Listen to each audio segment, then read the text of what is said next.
My name is Odell. I left the Navy as a first-class gunner's mate, E6. I immediately flew over to Vietnam and was put on swift boats in Thoi, Coastal Division 11, as far south as you can get. It was at the time, it was the most active and hostile place that the Navy could put you, because that's where all the action was going down, in the rivers. The reason why we went down there is our officer was a senior officer out of the group of 6 crews that were transferred over there at the time. And during my time in Thoi, we were in quite a few firefights, spent a lot of time patrolling the rivers. As I said before, we were all extremely lucky. Every one of our crew members made it back, which that can't be said about most of the crews that went over there.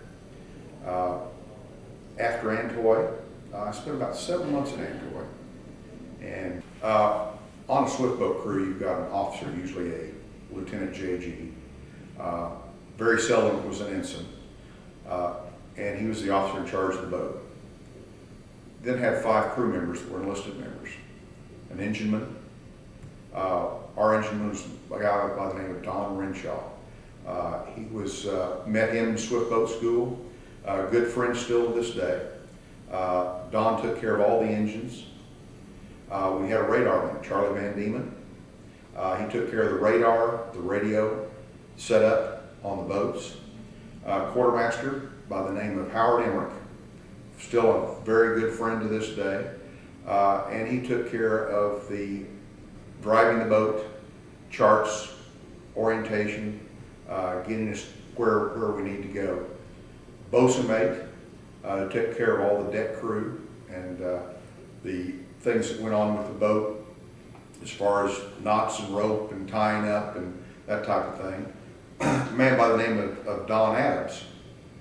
And then myself, I was the gunner's mate. I took care of all the guns and had the twin .50 caliber mount at the very top of the swift boat, which is 14 foot above the waterline, where I had a good view of everything that went on, which was good some days and really bad on other days. The 5 of us all cross-trained between different rates. I also knew how to run the radar, the radio. I could do bosun mate duties, and I could do some engine duties, and just about anything that you needed to do on the boat. Every other person that was on the boat also had training in how to work on guns. They could take care of what my job was at any time whenever I was incapacitated. We were lucky enough, the 5 of us were lucky enough to stay together almost 6 months before we were broken up. I would say that without a doubt we had very good relations with each other. We were good friends, many fights, arguments. Probably the worst thing that really always upset me is that my dad, having been in the Navy before, knew what it was like to be on deployment like that. And one time he sent me through the mail a Playboy with a large bottle of Canadian Club wrapped on the inside of it, stuffed in a box. We couldn't get any good booze over there. So I'd saved that bottle for a special occasion. And one night my friends and I were drinking, and I'd had a little bit too much to drink, and I broke it out and said, I'll give everybody a sip of it. Well, by the time I woke up the next morning, it was gone completely. And I never did get a sip of it. So, but even with the little things that happen and the squabbles that you have, we had a lot of fun together. One of the big misconceptions about the Vietnam War we were in a lot of action down south, saw a lot of bad things go on. Our boat was hit on numerous occasions with gunfire and with rocket fire. It was not a bad, horrible experience.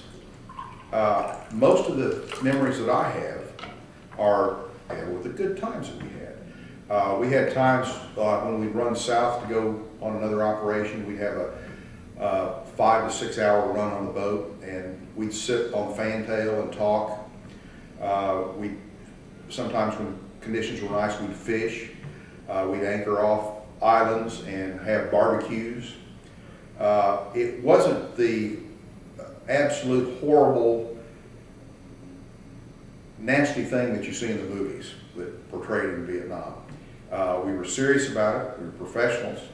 I always believed that the one reason that we always came out ahead of everybody else, and the fact that we didn't have anybody killed or wounded, was the fact that everybody did their job in a professional manner. I took care of the guns as best I could, made sure they were running and operating. Our enginemen kept our engines running at all times. We never had breakdowns, we never had failures, and when it got bad, we pulled together as a crew and were able to get ourselves and the people around us out of whatever situation we were in. From that situation, I would have to say that there's not a day goes by that I don't think about something that happened in Vietnam. It's something that sticks with you forever.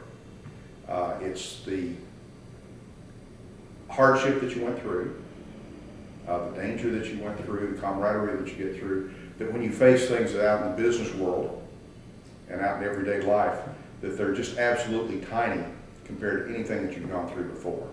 And it allows you to look at life in a much, much different way, in where what's actually important and what you can laugh at. And I think that's one of the greatest experiences that I got out of it.